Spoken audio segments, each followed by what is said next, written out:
kita bisa melanjutkan pengajian kita. Mudah-mudahan kita selalu diberikan kesehatan oleh Allah, kesehatan zahir maupun batin, sehingga kita bisa selalu beribadah kepada Allah. Mudah-mudahan semakin hari ibadah kita semakin baik. Amin Allahumma amin. Pada pertemuan yang lalu kita membahas seruan dari pengarang kitab ini bahwa kita harus memperbaiki batin kita minimal sama dengan zahir kita. Kalau bisa batinnya lebih baik dari zahirnya.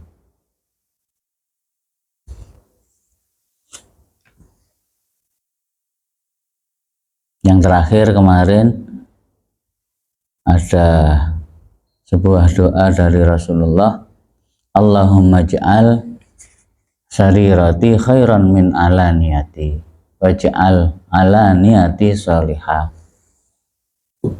Ya Allah, jadikanlah batin saya lebih baik dari zahir saya, dan jadikanlah zahir saya alaniyati salihatan. Jadi yang dimaksud dengan sarirati itu yang ada di batin kita. Wa alaniyati adalah yang ada, yang bisa kita lihat. Saya lanjutkan. Bismillahirrahmanirrahim.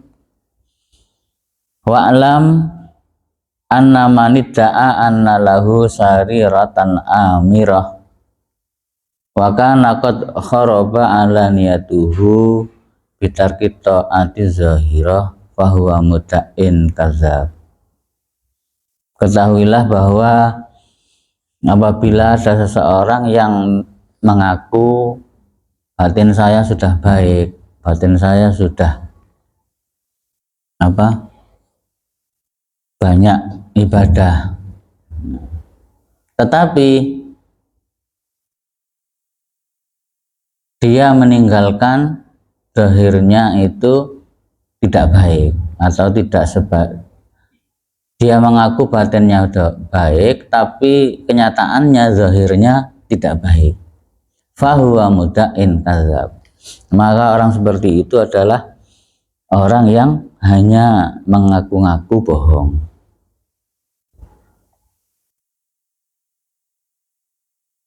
Wa man ijtahada fi islahi alaniyatihi bitahsini zayyihi wa hayatihi wa taqwimi lisanihi, dan barang siapa yang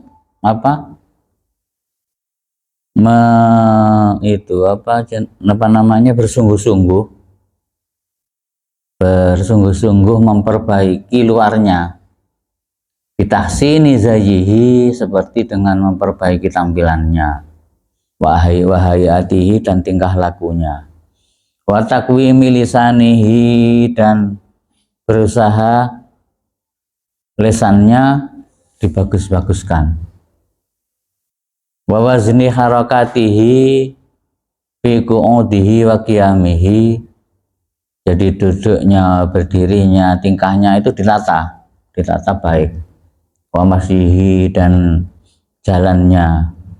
Tetapi wataraka batinahu mahsunan bi khabaisil akhlak.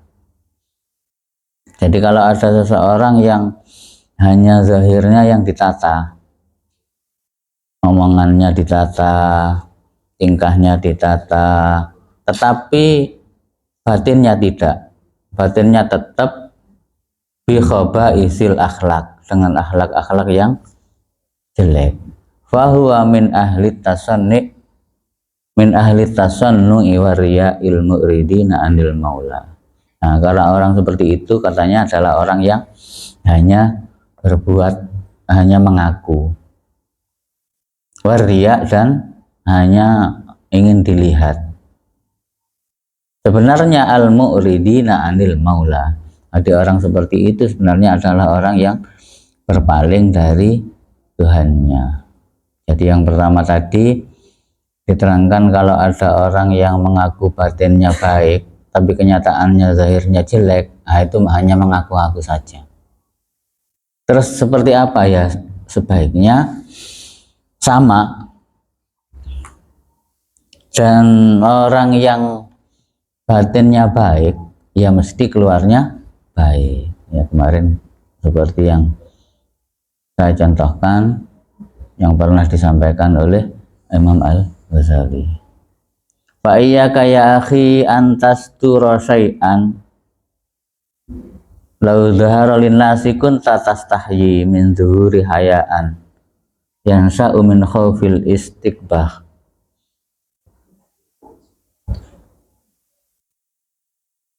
Nah, jadi karena kita ini kan sekarang ini bahas ilmu, gitu. Jadi kadang orang bahas ilmu itu kan tidak seluruhnya bisa kita praktekkan, tapi mudah-mudahan bisa.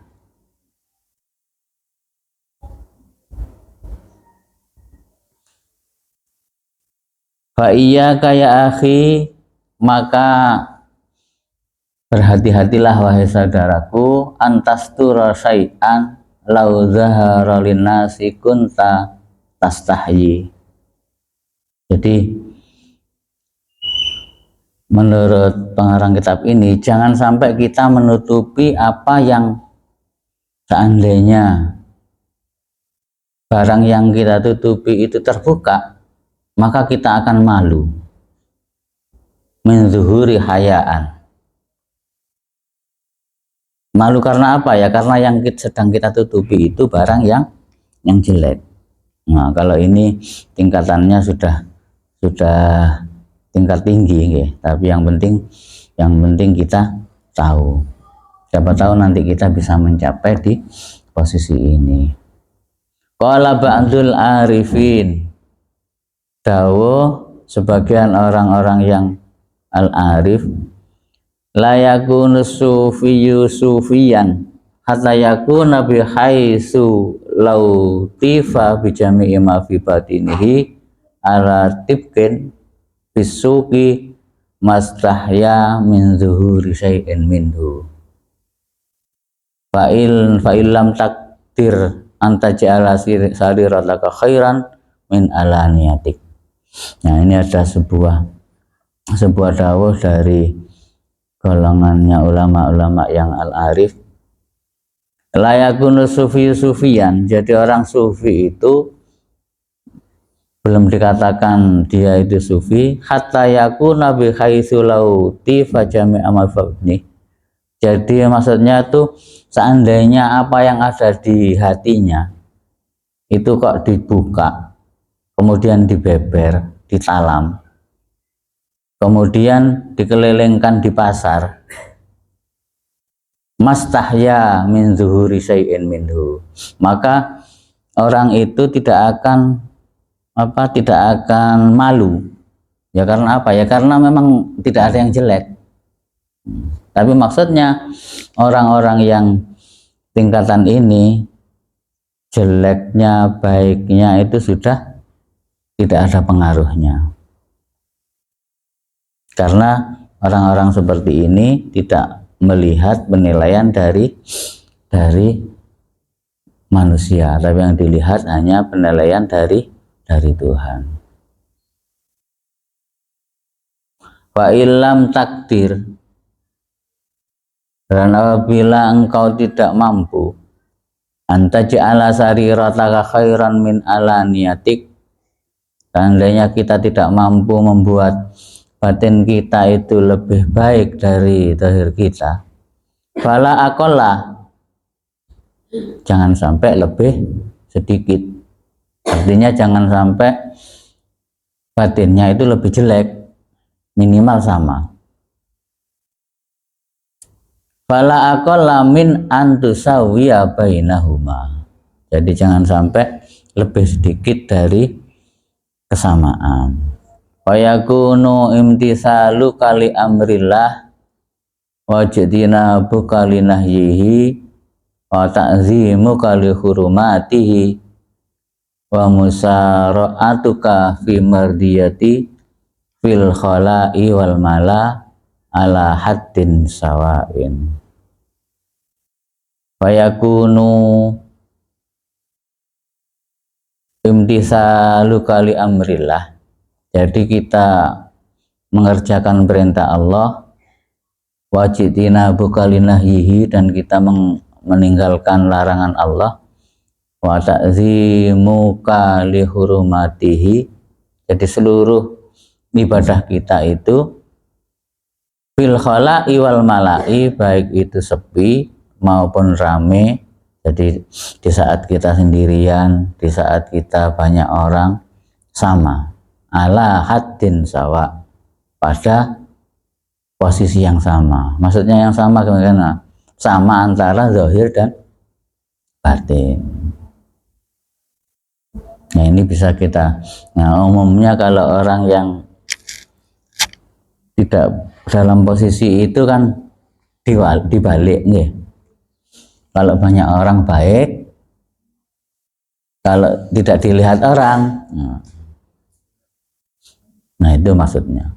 Jadi di sini maksudnya baik itu sepi maupun rame itu ala haddin sawa'in. Wa hadhihi awwalu qadamin yada'uhal abdu fi tariqil ma'rifatil khassah. Nah, kalau jenengan sudah bisa begini, katanya Habib Alwi, kalau jenengan itu batinnya, zahirnya sama, dilihat orang, tidak dilihat orang, sepi atau rame, itu sama.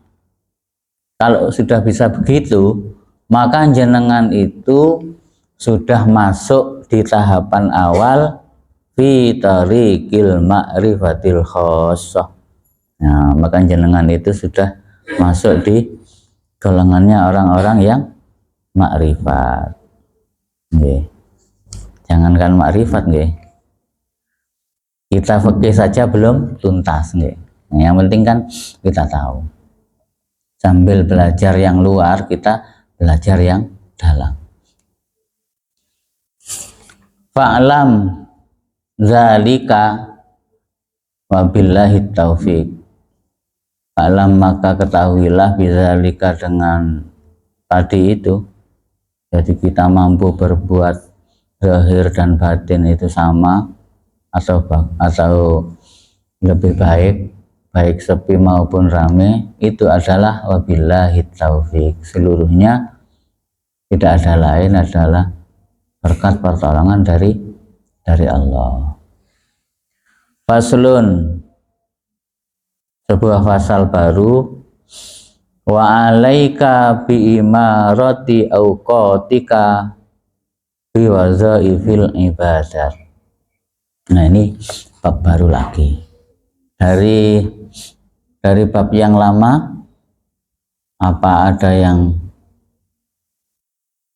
ditanyakan? Nonton nggih? Tidak bisa tanya karena kita belum di level itu nggih. Nggih, jadi minimal kita tahu bahwa arah kita itu ke sana. Walaupun sekarang kita masih dalam kelas yang di bawah. Nggih. Meskipun kita ada di kelas yang di bawah, tapi yang penting kita bisa punya kemauan tinggi untuk bisa ke sana, insya Allah sama. Jadi pada bab baru ini diterangkan tentang kita mengisi waktu. Wa alaika, dan wajib bagi kita bi imarati auqatik, dengan mengisi waktu-waktu kita bi wazaifil ibadat, dengan kegiatan-kegiatan ibadah. Hatta la tamurru sa'atun min lailin aw naharin illa wa takunu laka wazifatun minal khair, sehingga waktu kita, detik-detik, menit-menit yang kita lalui itu tidak berlalu tanpa ada gunanya. Jadi selalu kita isi dengan kegiatan ibadah. Maka tentunya ibadah itu kan bisa macam-macam. Kita diam saja kalau diniati ya ibadah. Ya, jadi makanya di bab pertama kemarin kita membahas tentang niat. Jadi kemarin di kitab ini oleh Habib Alwi Al-Haddad yang dibahas adalah pertama niat. Karena apa? Karena niat itulah pokoknya. Kita ibadah atau tidak, baik atau tidak itu sangat tergantung di niatnya. Jadi sebelum saya lanjutkan, saya review sedikit. Jadi kemarin kegiatan itu kan ada orang ibadah itu ada, jenengan mungkin pernah dengar ada istilah ibadah mahdhah. Ibadah mahdhah itu maksudnya ibadah apa? Ibadah yang murni. Seperti sholat. Ya memang itu ibadah. Isinya ibadah, bentuknya ibadah, itu namanya ibadah mahdhah. Nah, ibadah yang tidak mahdhah apa? Ibadah yang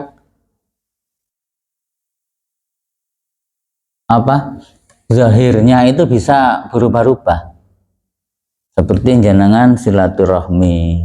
Nah, itu tidak mahdhah.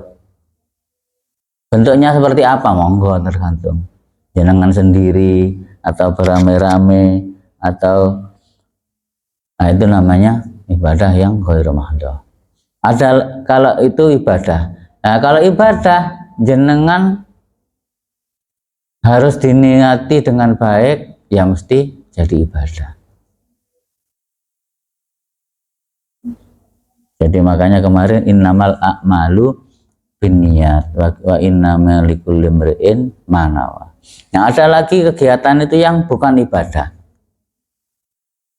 Kegiatan yang mubah, seperti kita makan atau yang lain-lain. Nah, itu tidak akan bernilai ibadah kalau tidak kita niatkan ibadah. Nah, makanya dengan begitu bisa kita 24 jam itu tidak lepas dari ibadah. Tergantung bagaimana kita menata niat. Jadi kita mau mulai bangun tidur, kita bangun tidur sudah berdoa. Terus pun doanya bagaimana kalau doa bangun tidur, Mas? Ingat, alhamdulillahillazi ahyana ba'dama amatana wa ilaihin nusyur. Nah, itu sebenarnya kecil, begitu dianggap, jangan dianggap kecil nih, okay? Itu doa yang diajarkan oleh Rasulullah. Jadi dengan jenengan begitu, itu artinya jenengan sudah mengakui bahwa saya tadi itu mati, sekarang dihidupkan lagi. Kalau umpama setelah mati tidak dihidupkan lagi, ya terus. Nah, jadi dari situ nilainya sangat tinggi. Artinya jangan sampai, pertama, walaupun mungkin kita tidak tahu nilainya, yang penting minimal doa ini dari Rasulullah, itu saja sudah ibadah. Karena jenengan berdoa sesuai dengan tuntunan Rasulullah, itu sudah ibadah. Apalagi kalau tahu nilainya. Nilainya apa? Ya saya ini setelah mati dihidupkan, yang menghidupkan Allah. Nah, ibadah. Setelah itu jenengan ke kamar mandi, niat bersih-bersih. Nah, itu ibadah. Masuk kamar mandi, berdoa lagi. Nah, begitu juga doa masuk kamar mandi. Jadi seluruh doa yang kita sudah mulai kecil itu diajarkan, kadang kita anggap sepele, padahal itu nilainya sangat tinggi. Jangan masuk kamar mandi, Allahumma inni a'udzubika minal khubusi wal khaba'is. Jadi dari situ jenengan sudah mohon kepada Allah untuk dihindarkan dari godaan godaannya setan. Nah, itu sudah ibadah lagi.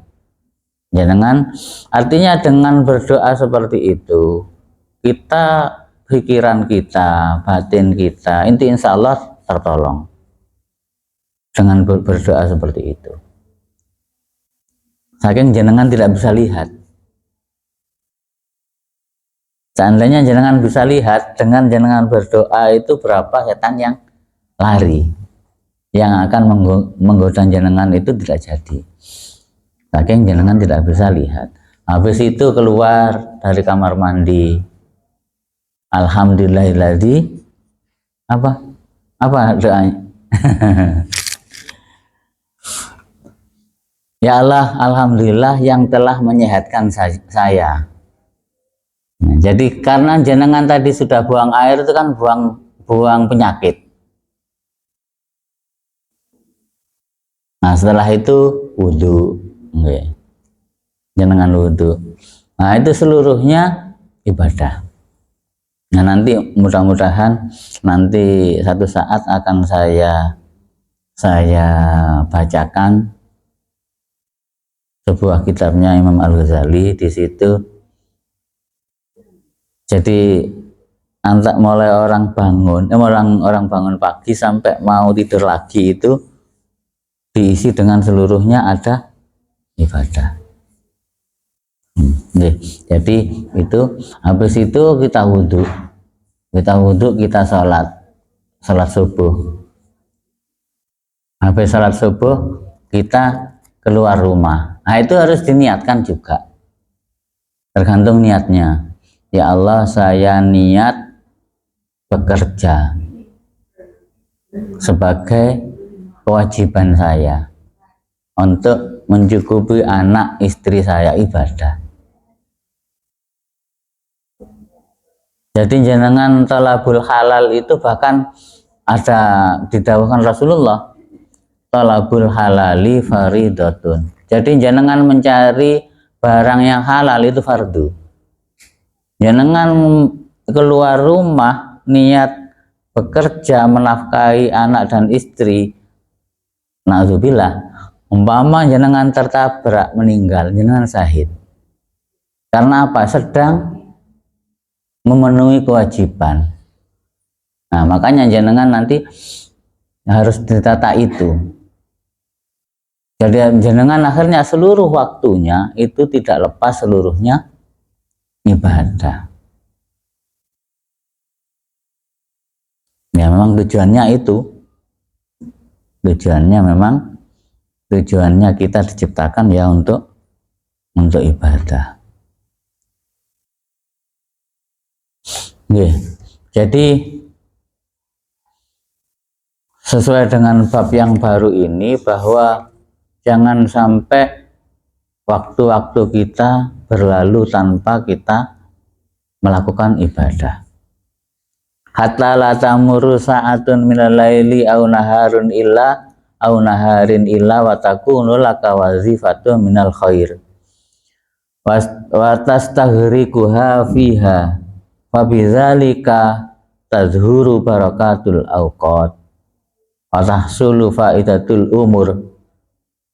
Jadi akhirnya waktu-waktu kita seluruhnya adalah waktu yang dapat kita petik nilainya nanti. Wa tahsulu faidatul umur. Nah, karena waktu itulah bagian dari umur kita. Jadi kalau waktu kita penuh ibadah, ya berarti umur kita penuh ibadah. Wa tahsulu faidatul umur, maka umur kita benar-benar berfaedah. Wa yadumul iqbalu alallah, dan kita langgeng al-iqbalu alallah, melakukan ibadah kepada Allah. Wayam bagi antaja'ala lima tata'atahu minal adat kal akli wasarbi wasa'yil ma'asi awqatan tahasuna wa alam annahu la yastiw. Nah, sama dengan yang saya sampaikan tadi, hendaknya kita apa yang kita kerjakan itu kita niati dengan ibadah, walaupun itu bukan pekerjaan ibadah, asalkan pekerjaan baik. Jadi saya kembali lagi, ada kalau pekerjaan itu ibadah, maka tidak akan menjadi ibadah tanpa diniati. Kalau pekerjaan itu yang bukan ibadah, itu kalau diniati ibadah menjadi ibadah. Tapi kalau pekerjaan itu sudah dilarang, tidak bisa. Meskipun jenengan niati ibadah ya tetap tidak bisa. Oke, jadi jenis pekerjaan itu.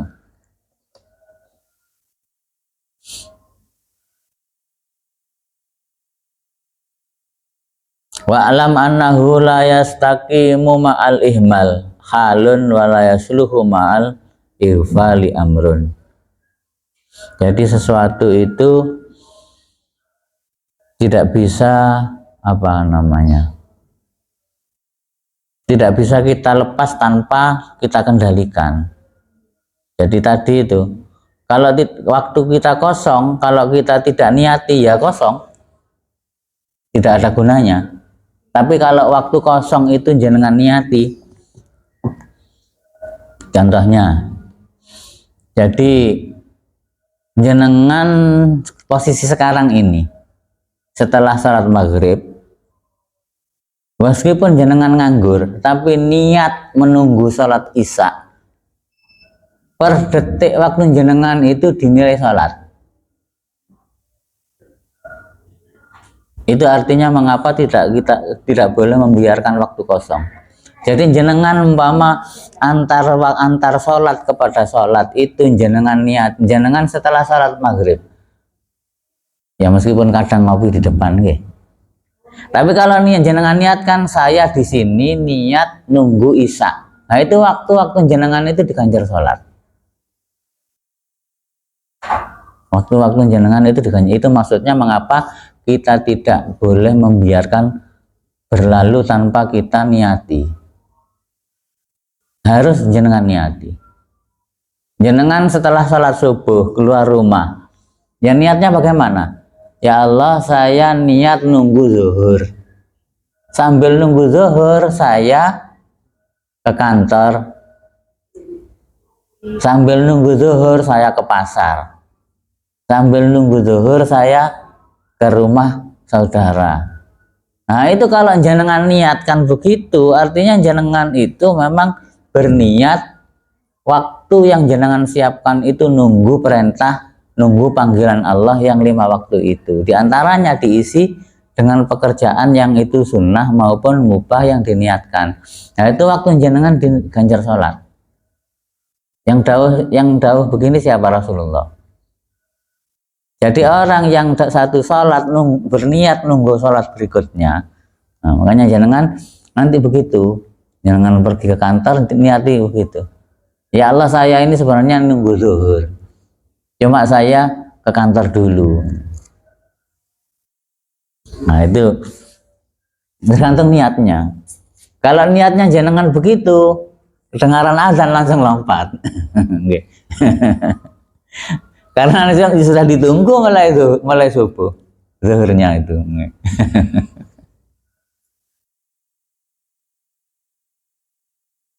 Ya ini kan kita belajar bersama. Karena apa? Jenengan yang ngomong kok tidak begitu Pak. Ya makanya kita belajar. Saya mulai awal saya sampaikan, saya kan hanya kebetulan belajar dulu, tahu dulu. Mungkin jenengan ya sudah tahu. Tapi saya sampaikan kalau jenengan yang melakukan, saya dapat pahala nanti. Kita belajar bersama. Tidak ada yang lebih baik. Semuanya sama-sama ingin menjadi yang lebih baik. Qala Hujjatul Islam, jadi Syekh Imam Al-Ghazali berkata, yang bagi antuwazi'a uqotaka auturatiba aurataka waktu ayina likulli waktin suhulan. Jadi sebaiknya kita itu membagi waktu-waktu kita, auturatiba aurataka, dan menertibkan wirid-wirid kita. Maksudnya apa? Kita bagi waktu kita sesuai kondisi kita.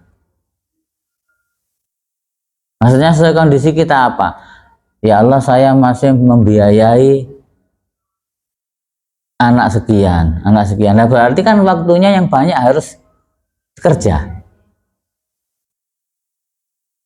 Jadi waktu orang itu kan ada kerja, ada istirahat, ada ibadah. Oke. Harus dibagi. Artinya dengan jenengan membagi, berarti jenengan itu niat menghargai waktu umur yang sudah diberikan oleh Allah. Jadi tidak empun asal. Wis pokoke waktune urip, waktune mati. Empun ngoten. Ya harus dibagi.